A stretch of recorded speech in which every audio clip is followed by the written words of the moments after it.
Sheila and I have all the documents that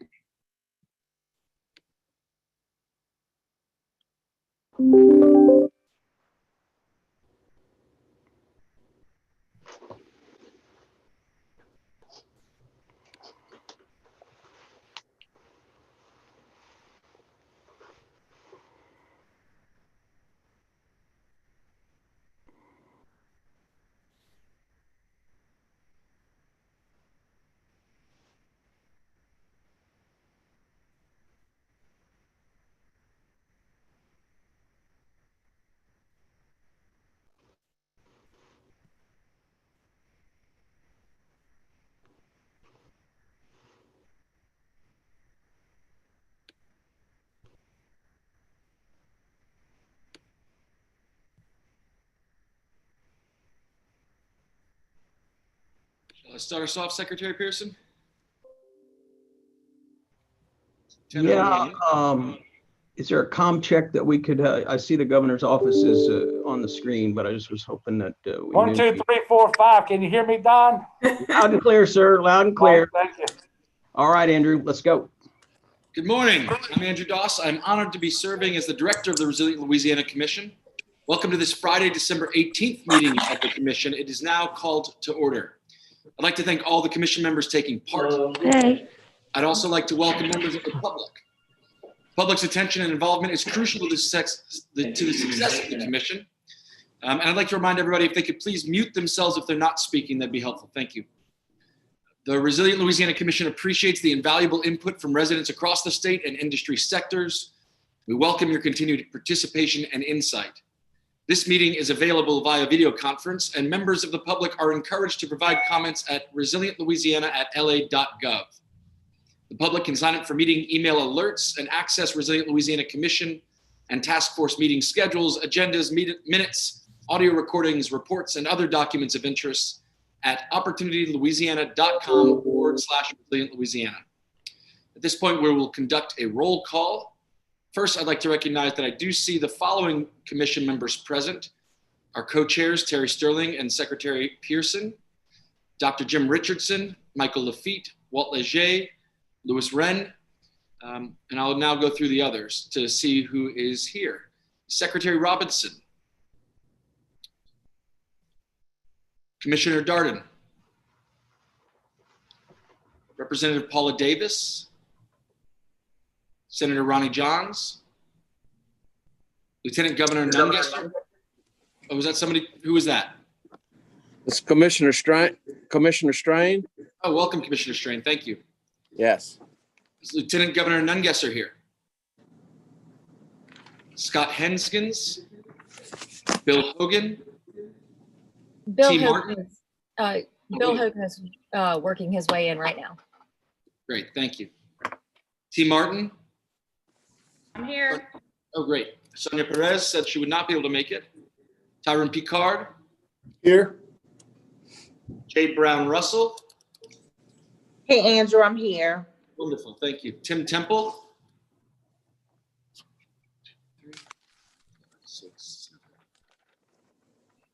10. So that's 10 members, which actually gives us a quorum.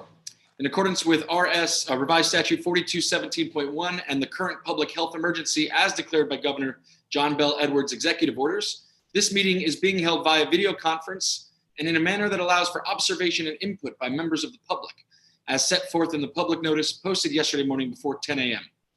Now, if everyone could please mute themselves for the remainder of the meeting, I'd like to introduce our two co-chairs, Secretary of Economic Development Don Pearson and Healthcare Management Advisory Consultant Terry Sterling. Thank you, Good Andrew. morning, everyone. Thanks for joining us.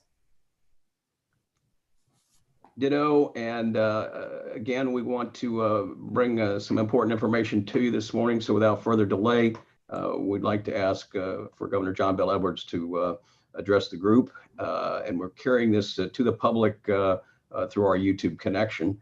And the public may send messages into us via chat. Good morning, everybody. Thank you, Don, and thank you, Terry, for your leadership of the Resiliency Commission. And I appreciate everybody's hard work. I know you've got full schedules and busy lives because of all the challenges that we're facing as a state and all of our various sectors of the economy, your own businesses, your own families. And so I do want to tell you that I very much appreciate everybody's work. You all have been incredibly helpful and instrumental as we've tried to navigate our way through this crisis and strike the proper balance, the best balance between the economy and livelihoods on the one hand and public health and lives on the other. And that's a difficult balance to strike, and reasonable people can always disagree on any decision that's made. But I want you to know your work has been invaluable. I'm looking at the Commissioner of Agriculture there, and I'm wondering, Mike, whether you're inspired by Santa Claus or by Brett Alon for your Well, new look. actually, I'm trying to grow my own mask, and I need Don's hat. But I was sent home for 2 weeks on quarantine, and when I went there, I put down my razor and said, "When are you going to shave?" It's when I get vaccinated, I'll consider it. I got it. Okay. So the faster I get a vaccine, now if it gets out there and I look like I play in a rock band, it's been a while. Well, that's perfect. That wasn't planned, but that's a great segue because the first thing I want to talk about is the vaccine. It's been this is a very unique time in history, and we've thrown around words like unprecedented and so forth, and historic, and all of that's correct. But here we are. The week before Christmas, at the end of what has been a very, very challenging and difficult year. And we've never been more hopeful about our opportunity to finally put the pandemic behind us. But at the same time, the positivity, the cases, the hospitalizations, the deaths are more concerning than they have been at any time since the end of March. And so there is a light at the end of the tunnel, and it is both a freight train coming at us and a vaccine that will eventually allow us to put this in our rearview mirror. But I was very happy to go down to New Orleans early Monday morning and observe the very first injections of the Pfizer vaccine into the arms of healthcare workers. That has happened across the state. I can tell you all 39,000 doses of the Pfizer vaccine were received. They were received over 3 days, Monday, Tuesday, and Wednesday. We didn't know till the weekend that they were going to be split over 3 days. And so we think that that's probably an indication of how we are going to be receiving vaccines from here on out, though we can't be sure. I do hope you agree with me that the healthcare workers in our Tier 1 hospitals and are appropriately considered in priority 1A. That comes from a recommendation from the CDC, and we were happy to accommodate that recommendation because it accorded with our own beliefs here in Louisiana that these healthcare workers who are exposing themselves to people with COVID every day really need the vaccine first because as we present challenges to our hospital capacity with these increasing numbers of cases and hospitalizations, the capacity limitations are both beds and staffing, but we believe the staffing limitations are going to be most acute. And so if we can get those individuals vaccinated first, then we believe we're going to be able to have more of them at work every day, taking care of the people who need their life-saving care. And so that was really important. The other groups that are in phase 1A are EMS workers. So these are folks who work for public and private sector ambulance companies and fire departments who do emergency calls. And then we also have residents and staff of long-term care facilities. So nursing homes and assisted living centers. That's all group 1A. And we don't know exactly how long it's going to take us to get all of group 1A vaccinated because one of the challenges is that we will find out on Friday what our vaccine allocation is for the following week by vaccine type. So we know Pfizer has been approved, and so we will get an allocation of Pfizer next week. We won't know exactly what that looks like until sometime today, and I think they will tell us again that that's going to be staggered over 3 days, but we don't know for sure. And then the other good news is that we will likely have an emergency use authorization from the FDA and CDC approval within a matter of hours, or certainly by the weekend, we believe, for the Moderna vaccine, which then makes it available. And because it doesn't have the ultra cold storage requirements, we have elected to use the Moderna vaccine in primarily, at least in Group 1A, for our nursing homes, because it's going to be a whole lot easier to get that vaccine out logistically. 100% of our nursing homes have entered into a contractual arrangement that was put together by the federal government to have Walgreens and CVS actually administer the vaccines to the staff and the residents of their nursing homes. Some of that could commence next week if Moderna comes in, but we expect it to be statewide in the week of the 28th. So the week after Christmas, we expect that to be statewide in terms of our nursing homes and moving forward. I can tell you that we don't know yet what the next order of priority is going to be exactly. We don't have the recommendation yet from the Advisory Committee on Immunization Practices. We will try very hard to align our plan to that recommendation, but we are going to be taking a very hard look at the equity involved in the administration of the vaccine. And also, we're going to be paying particular attention to those individuals in Louisiana who are showing up in the hospitals the most and suffering the most deaths. And we know that from past experience, and we're almost certain that this is going to be the case, it's going to depend on someone's age and their comorbid health conditions. And so if we're trying to preserve capacity and save lives, it would seem to me that those individuals are going to have to be in priority 1B, the ones that we don't get to. So if we have people at home who are elderly and they're on home health, or maybe they don't have any health care needs to speak of, but they're still 70 or 80 years old, or if we have people getting dialysis and end-stage renal disease and all of those sorts of things. And then we also have to start looking at occupations.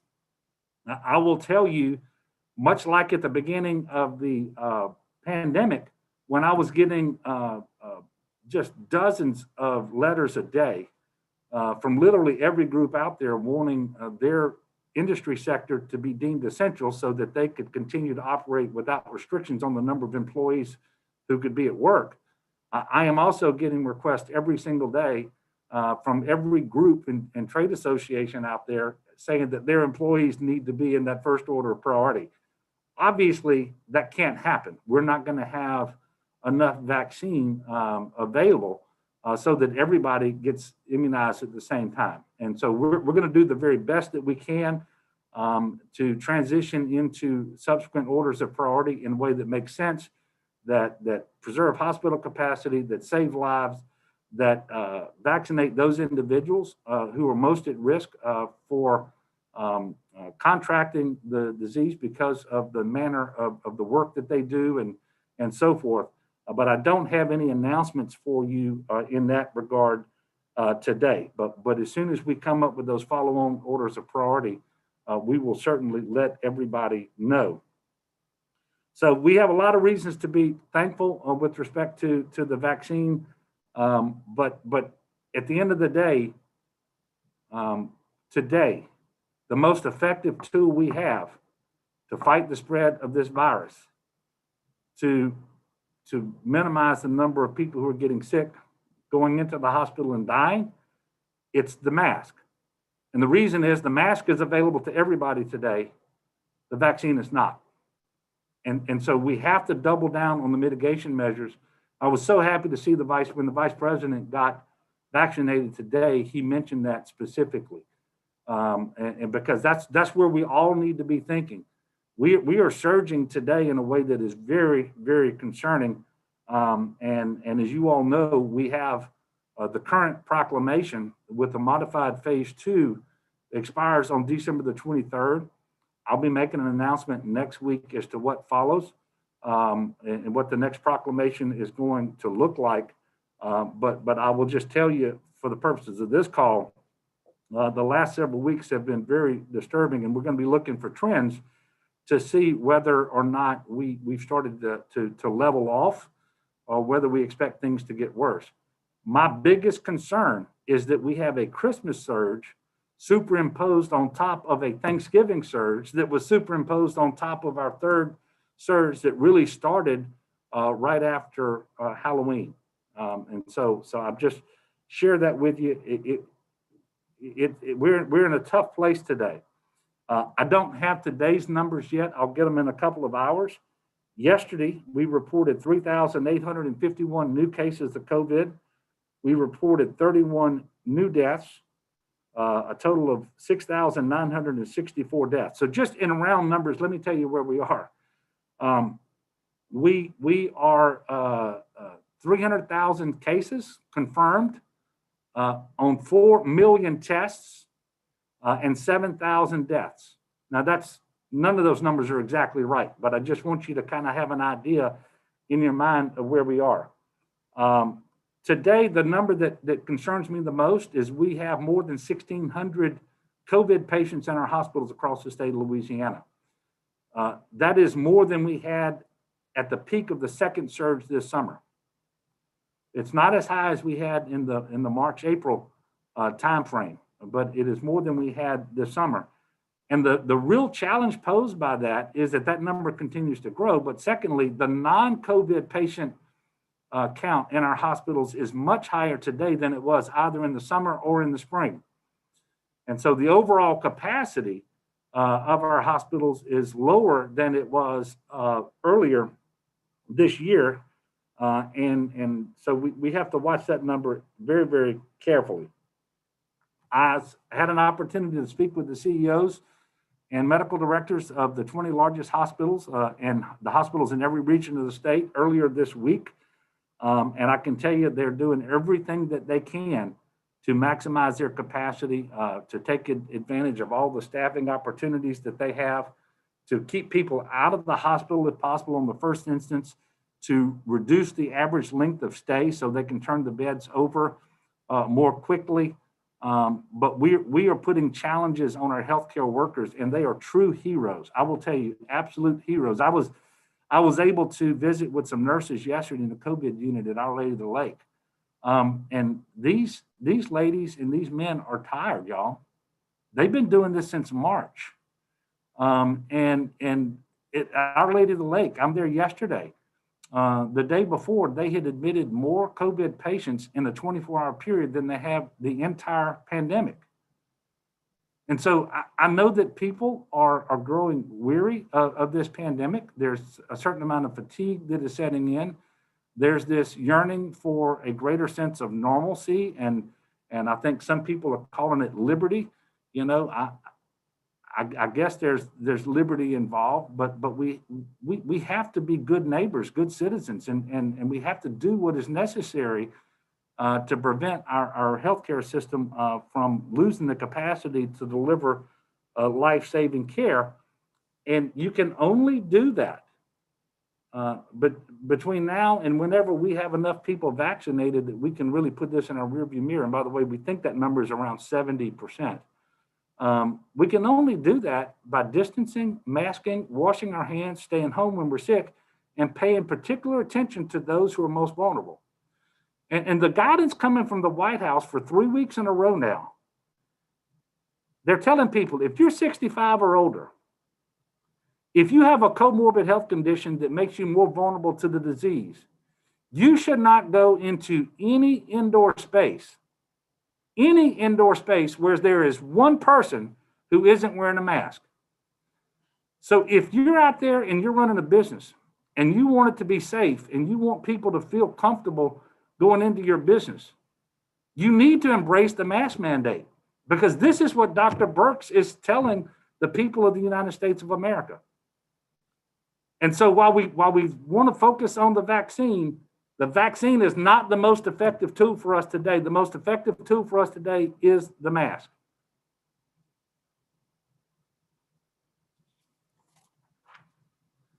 So we're 1 week out from Christmas. It's a troubling situation for the reasons I mentioned to you a while ago. And I mentioned this yesterday at the press conference. We have reported through 17 days of December, 550,000 test results. That's more than we've ever reported in any similar period by far. And what I'm concerned about, and we saw this across the country and in Louisiana before Thanksgiving, is that people believe they can test their way into a normal Christmas experience. You cannot. You cannot. We know that families gathered normally under the false belief that it was safe to do so because the people coming over the previous several days had received a negative test result. A test is a snapshot in time, and you could have already been exposed to the disease, but you haven't developed the viral load yet to test positive. But the very next day, you could be positive and contagious. And so I'm encouraging people not to engage in that. It is not helpful. And in fact, we know that there were serious spread and outbreaks in gatherings where people really believed it was safe because they had tested. But you just can't do that. And so I just wanted to share that with you all today.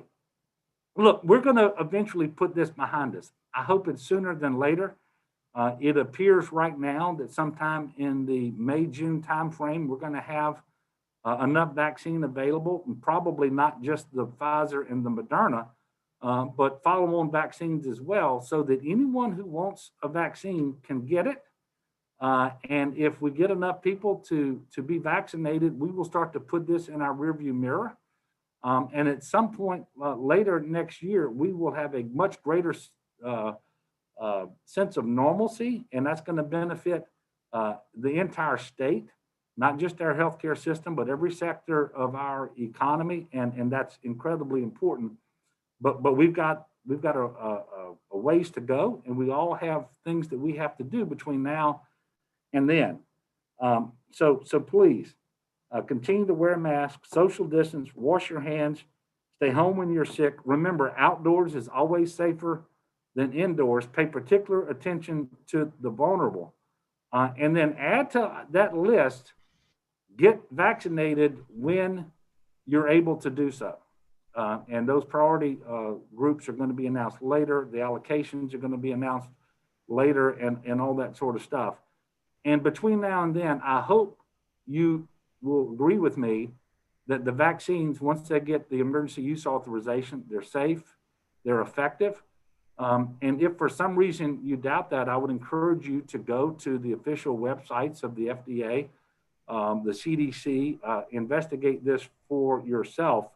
But when you have vaccines that are 94, 95% effective against contracting disease, 100% effective against serious cases of the disease, that is, they're not accustomed to achieving results like that when they develop vaccines. And we know that it is safe with only a small minority of folks really experiencing any side effects. And the vast majority of those are 24 to 36 hours, and they're very minor, and so forth. So I look forward to what I believe is going to be a much better 2021 overall, but it's not going to start off real well for us because the country is in the middle of a very, very serious third surge, and it certainly is here in Louisiana as well. Again, I want to thank you for your work on the commission. I want to thank all the task force members, 15 task forces representing every segment of our economy. You all have done tremendous work, and I know you know this. Your work isn't being put on a binder and put in a shelf. I mean, we are paying attention to it every single day, and it is not just informing the decisions we make with respect to how we manage the pandemic, but it is also forming our decisions about what policies we pursue, what legislation we pursue, what our budget should look like in the session that's going to start in April, a very, very important session. And obviously what happens in Congress between now and then will play a big part in that too. And I do hope with the government funding ending today, the federal government, that Congress will be able to come together either today or some point over the weekend and pass a budget, but also pass the next round of relief for COVID-19. And that would be great for individuals. It'd be great for families. It would be great for businesses. It won't be so great for states and local government, it appears, because I don't think there's going to be any funding there for that. And one of the most important needs we have is we need to be able to replenish our unemployment insurance trust fund in a way that obviates the need to impose tax increases on our employers, because this is not a really good time for that. But at the end of the day, we have a depleted trust fund there because of the benefits that have been paid out thus far. So we've got a lot to be thankful for, a lot of challenges. I am confident we're going to meet the challenges because of your help. I want to wish each and every one of you a blessed, merry, and safe Christmas, a wonderful holiday season, great new year, and so forth. And with that, Don, I'm going to turn it back over to you all. And Don, I don't know if it's part of the program or not, but I've got a few minutes that I could take a couple of questions if there's some questions out there.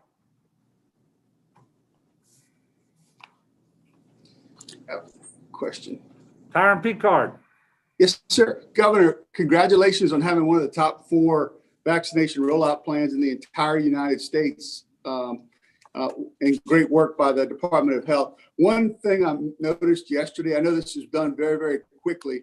In rural areas, LTACs are being used as transitional facilities between our acute care hospitals, which are so overcrowded, before our elderly go back into nursing homes. I learned last night that those LTAC hospital employees are not being considered phase 1 as our EMS personnel and our acute care facility hospital. So just something that I'll make the secretary aware of that, but just something I know you all are trying to make sure there are no gaps sort of in this first round of healthcare personnel. And these are the people who are taking care of elderly when they aren't necessarily critical, but yet not ready to go back into a nursing home where they could potentially infect the residents. Yeah, well, that's a great point. And one of the groups of people by occupation that will have to be a higher order priority in 1B are the healthcare providers who are not at these tier 1 hospitals. And we may be able to get to some of them sooner if in fact they're engaged in taking care of COVID patients. That's what they're doing, right? And so we, look, there is no 100% plan that you come up with in advance and then you implement it as is without changes. And we're going to be making changes here. And look, there are going to be other changes along the way, because our healthcare community is going to have to respond to the demands being placed upon it. And we already have individual hospitals that are discontinuing non-emergency surgical and medical procedures so that they, at least those that are going to require an inpatient admit, so they can keep those beds available for people with COVID. And by the way, not just COVID, because when the hospital is full, it's full for everybody, right? So you might be a stroke victim, a heart attack victim, or a motor vehicle accident victim, or a cancer patient, or whatever. You need a bed too. But you make a good point, Tyron, and I can assure you there will be adjustments made to account for that.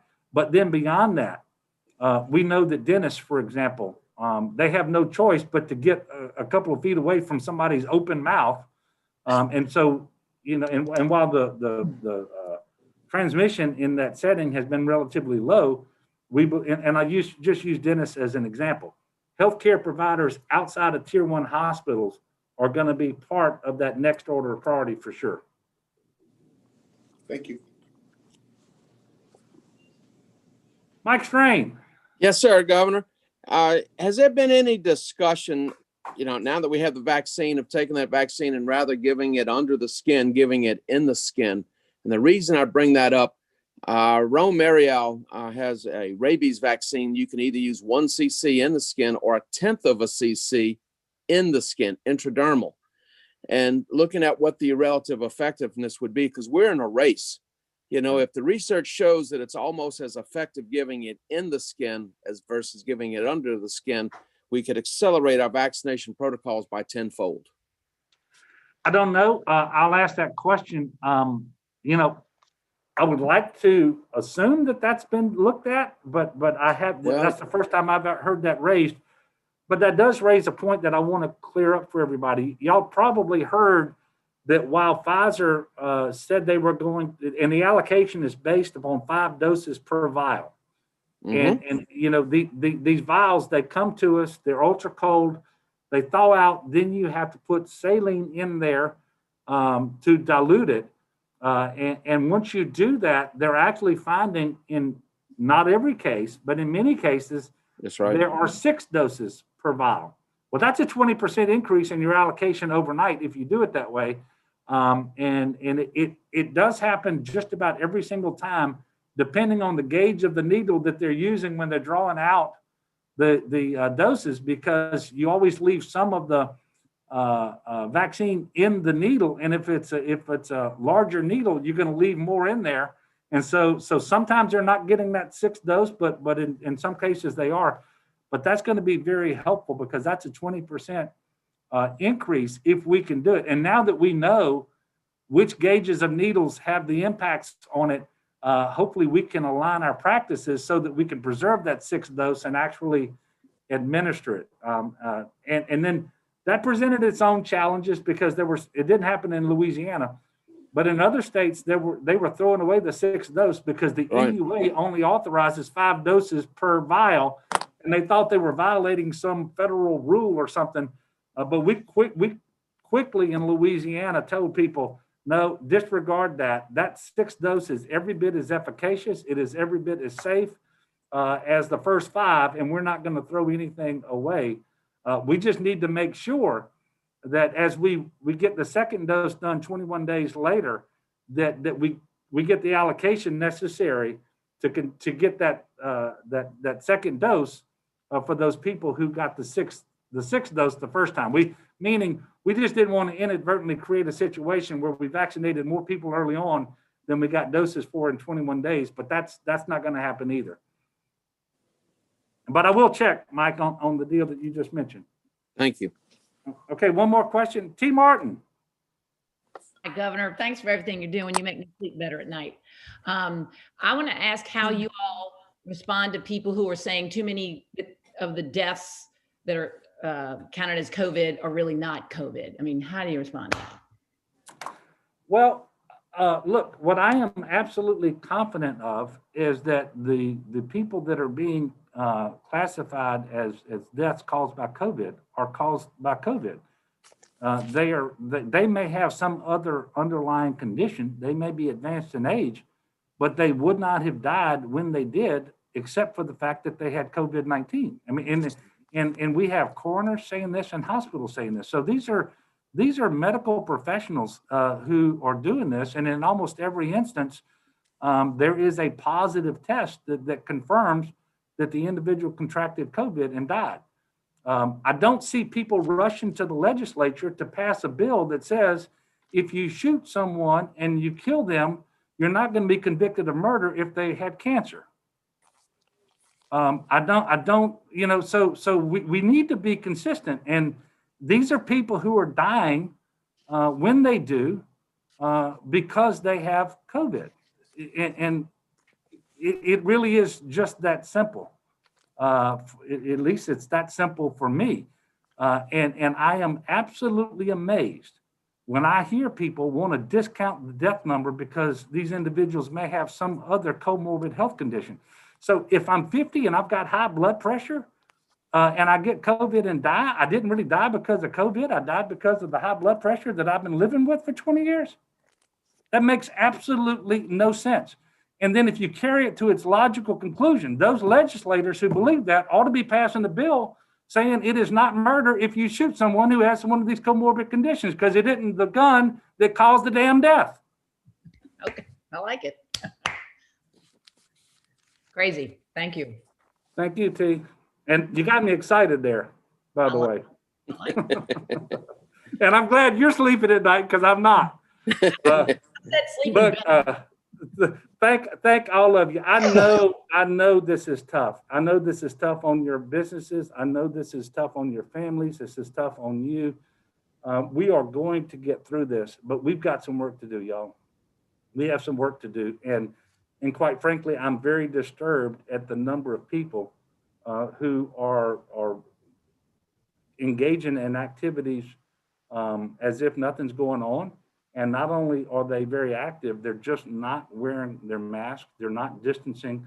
And you know, when I was at the White House last week, and Tyron mentioned the White House Summit, the reason I went there is because we were recognized as having one of the best plans in the country to receive, store, distribute, administer vaccines.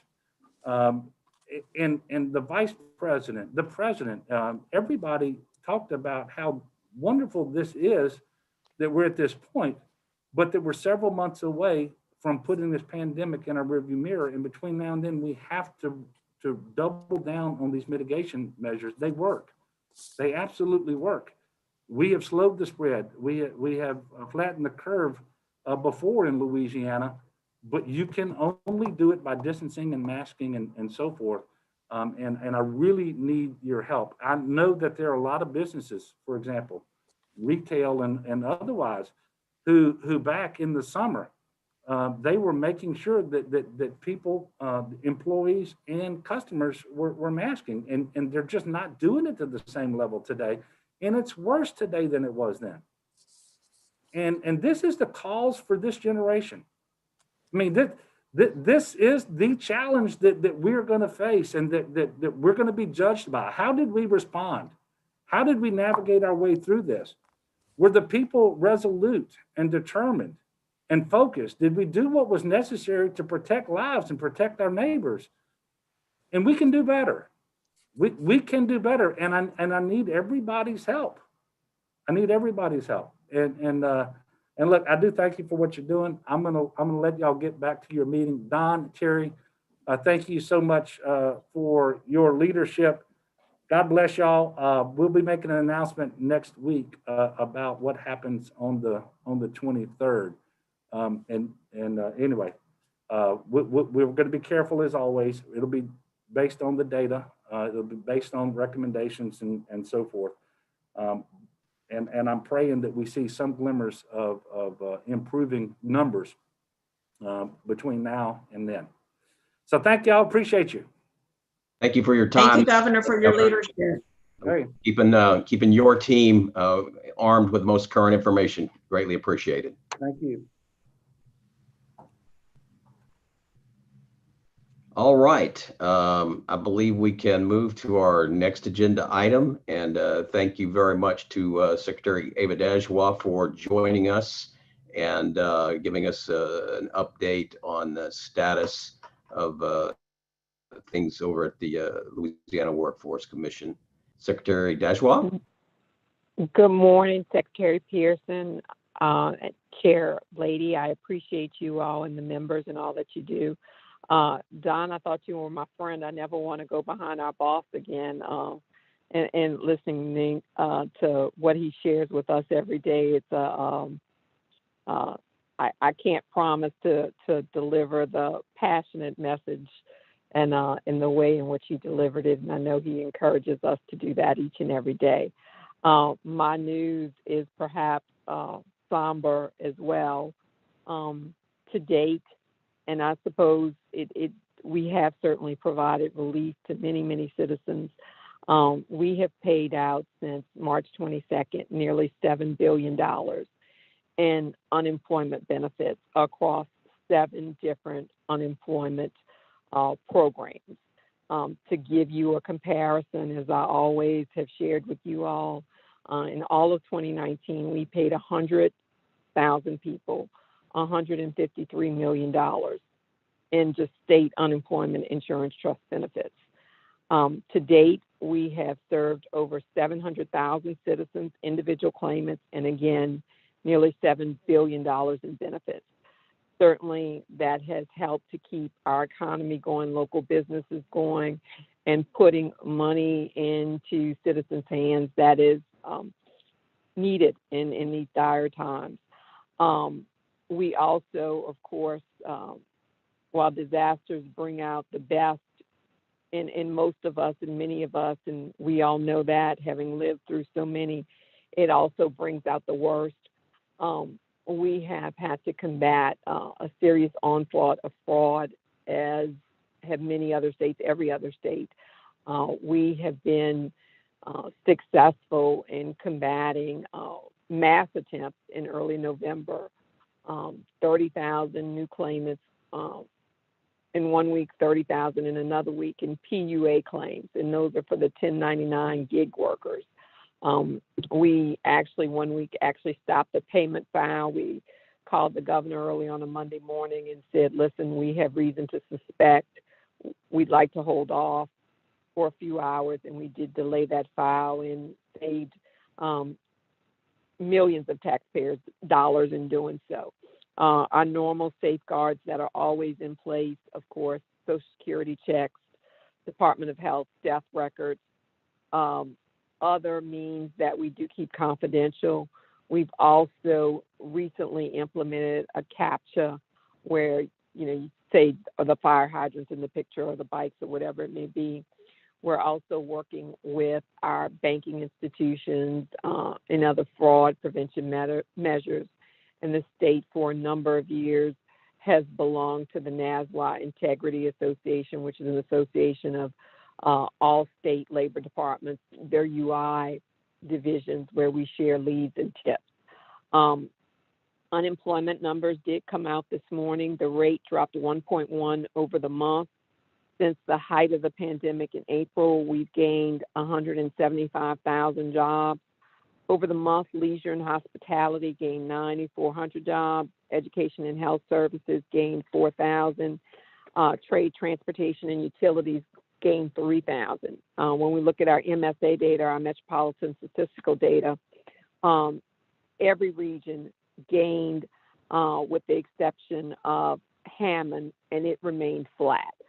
So we are rebounding, but as the governor said, fighting the pandemic, fighting the health crisis, wearing our mask, making sure that we do not go backwards is the first and most important thing. We as an agency and as a state are waiting on Congress to determine what will be next in unemployment and what, if any, plus up will exist and how it will be implemented. I can't say enough about the team at the Workforce Commission. Again, what we normally do is based on the wage records that you turn in, we verify the wage records and the like. But we have done lost wage assistance, which was a FEMA-based unemployment system, one of only a few states that actually took advantage of it. We were second with implementing the PUA for 1099 gig workers, and among the second state, tied for second among 3 states at getting FPUC out the door. So we're carefully balancing, making sure that we are serving our citizens and also that we are protecting our citizens, because remember, anyone that receives or if we send or make a payment to someone that has not actually received those unemployment benefits, they're going to get a 1099 W-2 at the end of the year from us. So identity verification has become paramount at the agency. We are facing a slowdown because of that. Normally we take 21 days to adjudicate a claim, and I think we've become our own worst enemies in some ways. We were doing it in a lot faster manner, and now we are having to manually go through some of that identity verification, so that has slowed down our process, but it is a slowdown that is meant to protect everyone involved. With that, Secretary Pearson, I will be happy to answer any questions or provide additional information.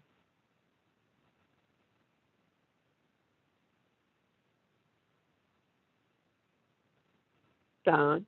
Thank you, Secretary Dajwal. We have you. Thank you very much for that overview.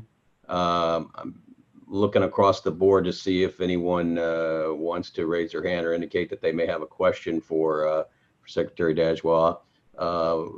We certainly remain focused, knowing that the unemployment trust fund must be replenished. The only pathways to doing that are through borrowings, through the premiums that will be paid by businesses across the state, or if we're able to secure any other lump sum payments that could be deposited into the fund.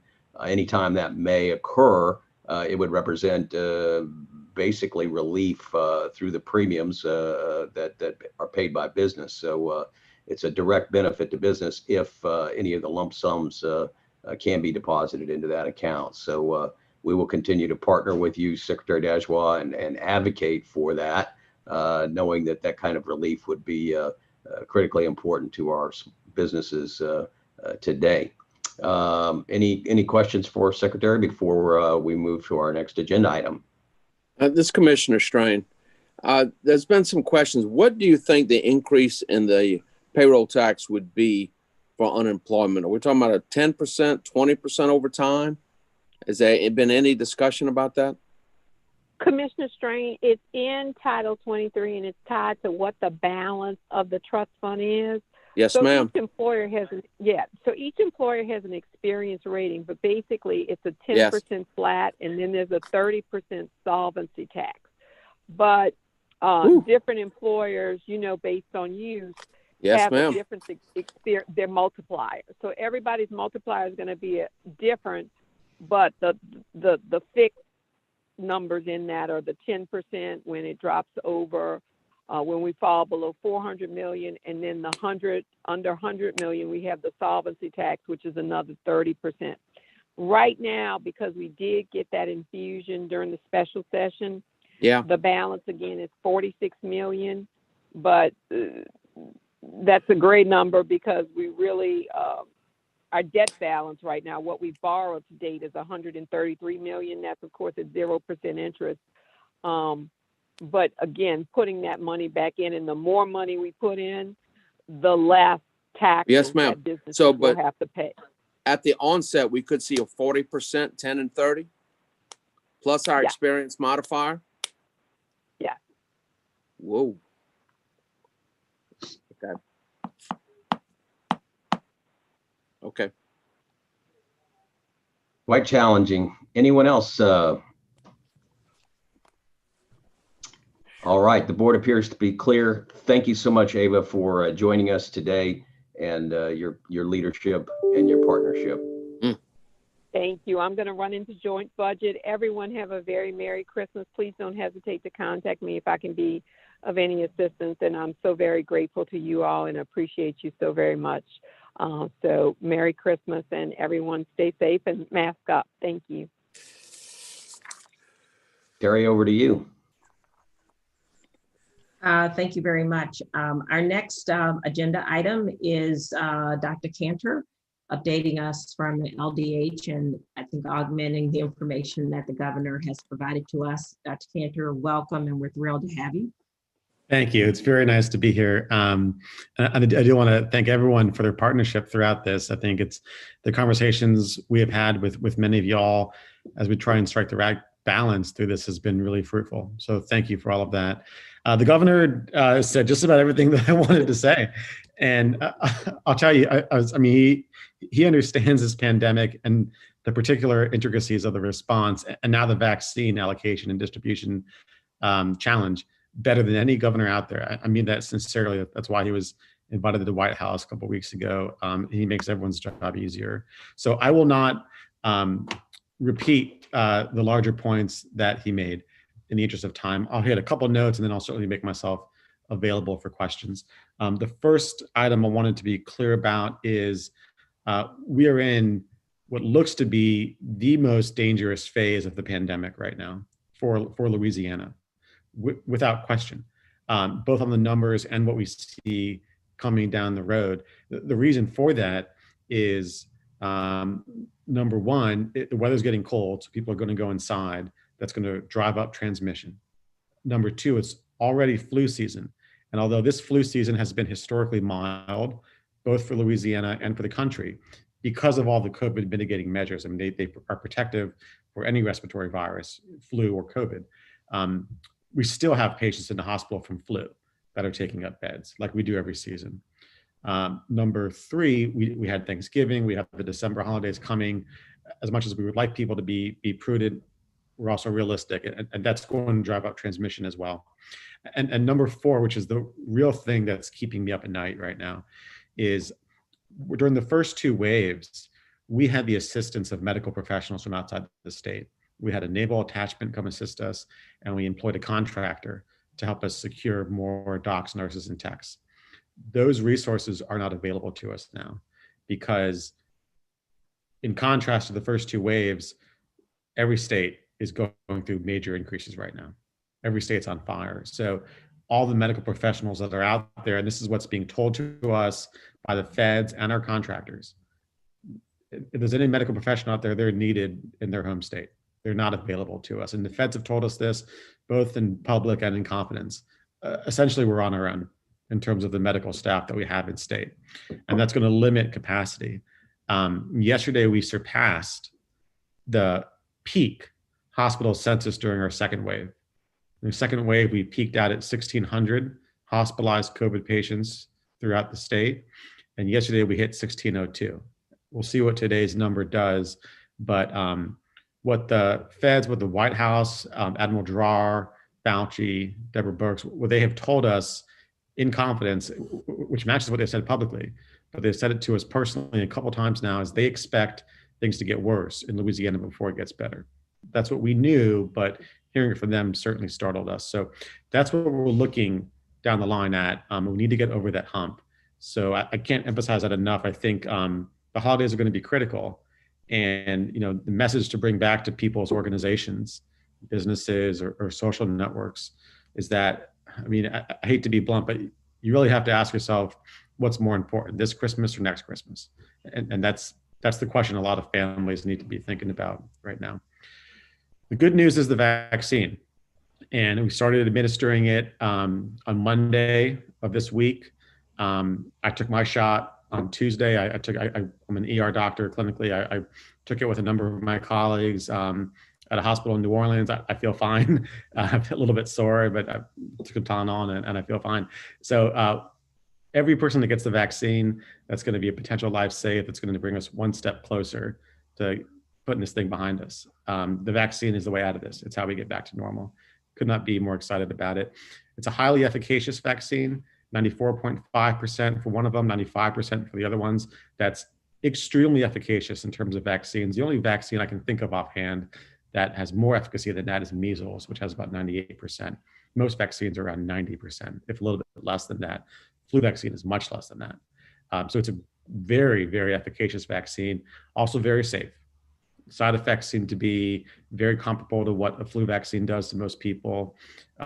Well studied right now, very, very safe vaccine. I read everything there is to read about it, and I felt comfortable putting it in my own body, and make the same recommendation for my family when it's their turn.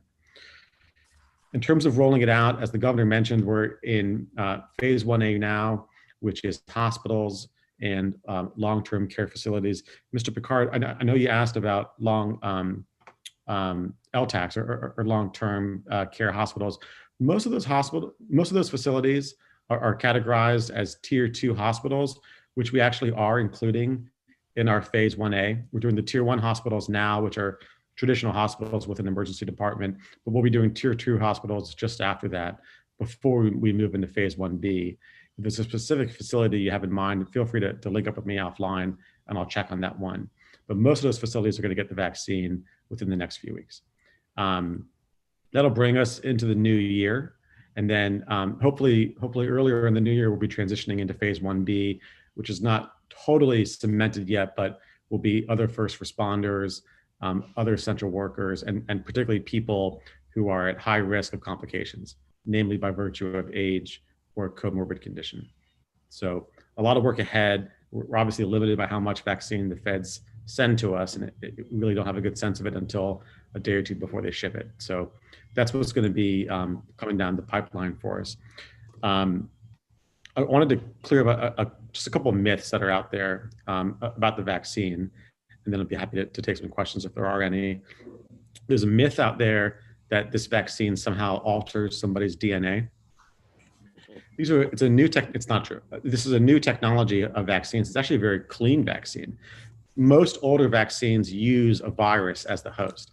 They either have a killed virus cell or an attenuated virus cell, but that's what they use as the host to inject into your body. It's the vehicle that gets in there. This vaccine doesn't. It's a little strand of genetic material that helps your body start building antibodies to what the COVID virus particle looks like, but it doesn't actually enter the nucleus of your cell. So it doesn't get anywhere close to someone's DNA. So it does not at all affect someone's DNA.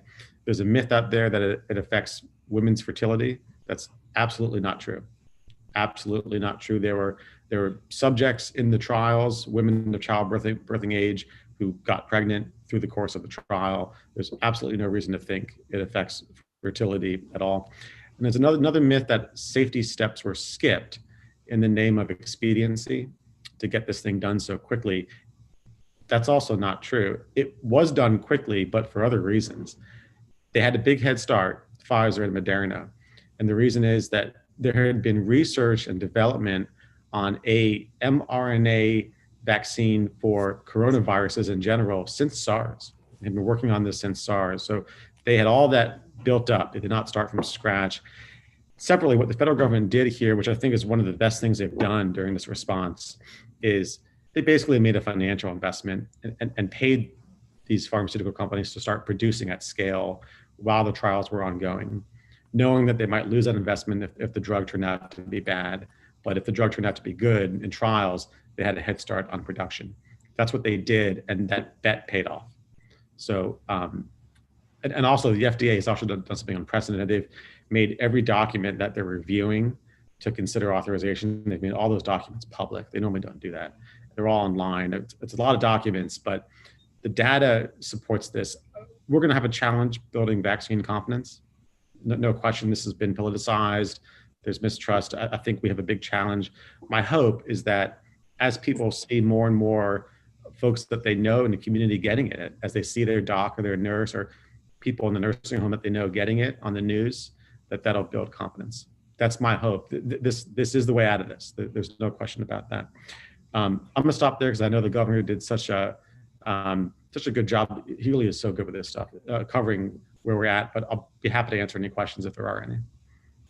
Dr. Cantor, this is Terry Sterling. Two quick questions. One, how many people are actually in the first tier to get the first level of vaccine? And then do you all have any forecast of what that weekly vaccine will be? I guess in watching the news, they were suggesting that there's been a slowdown, and now this idea that the governor says you're going to find out every Friday, is that receding on what you thought you were going to get? So two questions: how many people in phase one? And secondly, do you really expect to get the vaccine numbers at the level that you expected originally? The first part of that's a lot easier to answer than the second part is. So in the hospital care providers, again, this is inclusive of both tier 1 and the tier 2 hospitals, and pre-hospital providers like EMS and fire. That's about 125K to 135K. In the long-term care facility, nursing homes, assisted living, residents and staff, somewhere between 80 to 100K. So that's a ballpark of what we're looking at for phase 1A. The expectation of allocation question is challenging, and I'll tell you, we're getting mixed messages because Pfizer right now is saying they're good, that they have stock, their production is fine. What the feds are trying to do is, so instead of, like, we got 39,000 doses this past week. What they're trying to do, instead of sending it all on the same day, they're trying to break it up into multiple shipments of that week, which we hope means that we still get the same total, just spaced out, but it's still a little bit confusing. I think, you know, what the governor said, which is exactly accurate, is we really don't know what we're going to get on Monday morning until Friday night before that, and it goes up and down. So I have my fingers crossed. You know, we will be ready to administer. We will be ready for it. I think it's just how much we're going to get, but there's still a little bit of uncertainty in that. Thank you.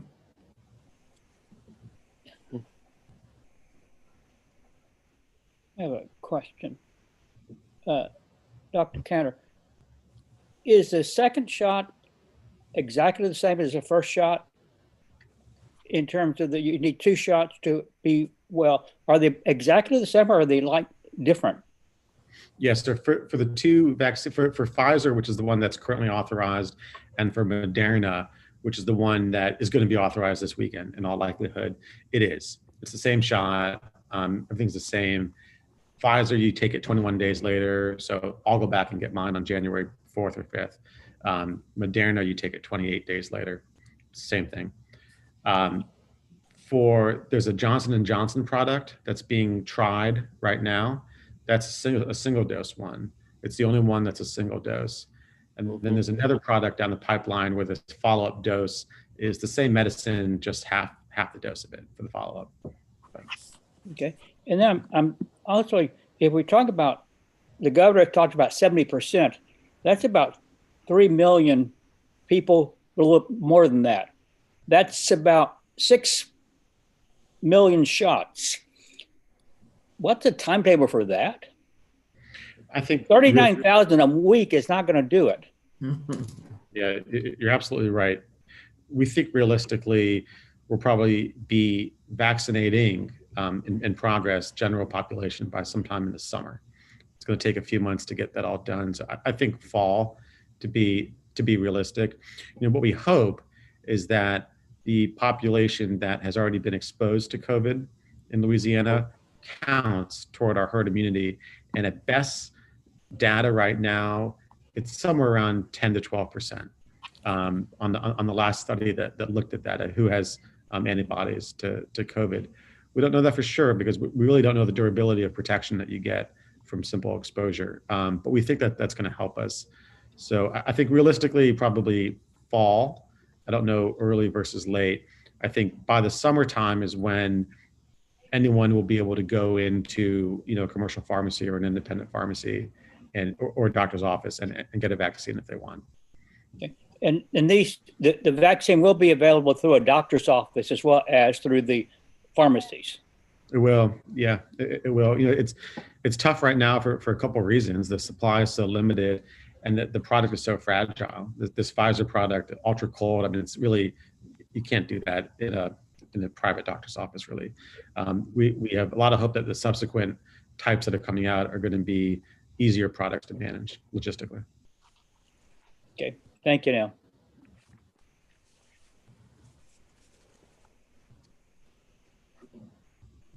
Any other questions for Dr. Cantor?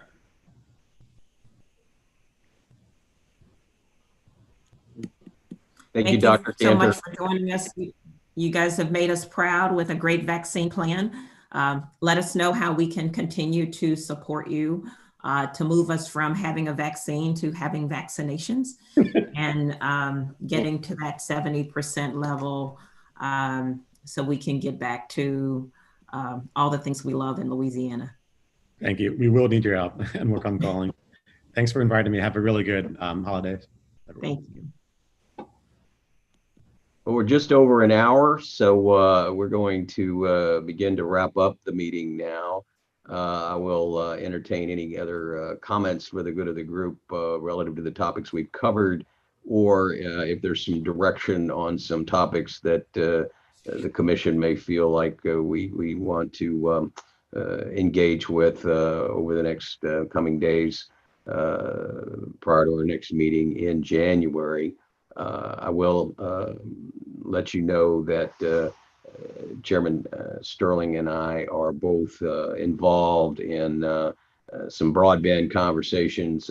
Sonia Perez, who's not able to join us today, and some others are also engaging in this. And so if there's a specific interest to be included in some of those conversations, should they develop into some additional Zoom calls or work groups, please email to David Carter your desire to participate in that conversation. Also, relative to the public aspect of this meeting, we did have the opportunity to look at any comments coming from the public. Basically, we received one, which is complimenting the governor for making this Zoom call widely available. As you know, he put it out through his media release, and they've been tracking this conversation on a YouTube link. So we have been able to be transparent in that regard. So that concludes substantive remarks that I might have. Chairman Sterling? Yes, I do want to just encourage all of our members to think about the role that you're comfortable playing in advocating for vaccination. Walden, I've had some conversations regarding hospitality community. I've had some conversation with Secretary Phillips and others in regards to how to use the sorority and fraternity and other avenues in the African-American community to advocate for the community and to make sure that we dispel the myths of and advocate for those individuals to get vaccinated. So I just encourage everyone to think about how comfortable you are advocating in your circle. I will tell you, just in having casual conversations, you may be surprised at individuals who have an underlying hesitancy that informing them and providing information or sending them to a trusted source will help them get from that hesitancy to acceptance when the time comes. And so just encourage each one of you to think about the role that you can play in the influence in your circles to help to contribute to LDH getting to that number of 70% vaccination, and have a wonderful Christmas and a safe Christmas. Any other comments for the good of the group? I have something I'd like to mention. Terry, you prompted me to do this, but I'm participating in the AstraZeneca trial and took my first shot 5 weeks ago, had mild symptoms or reaction to the first shot, took the second shot last Tuesday, and basically spent Wednesday in bed, pretty severe flu type reaction. Antibody tested yesterday and I was still negative.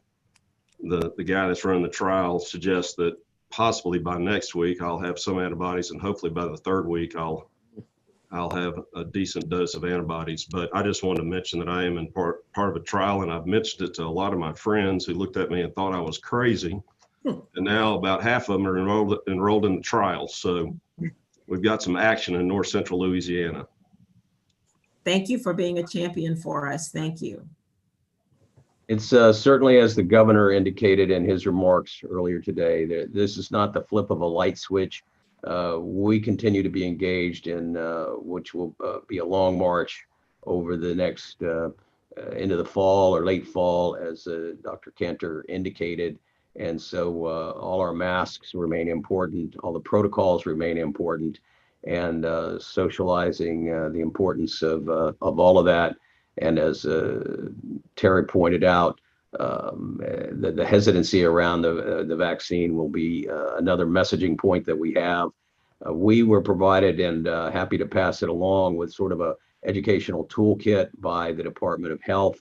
Very helpful. A number of PDFs that speak to the vaccine, the way that it works, and providing that out to stakeholders as an available opportunity for you. If you need that information, just again, send an email over to David Carter.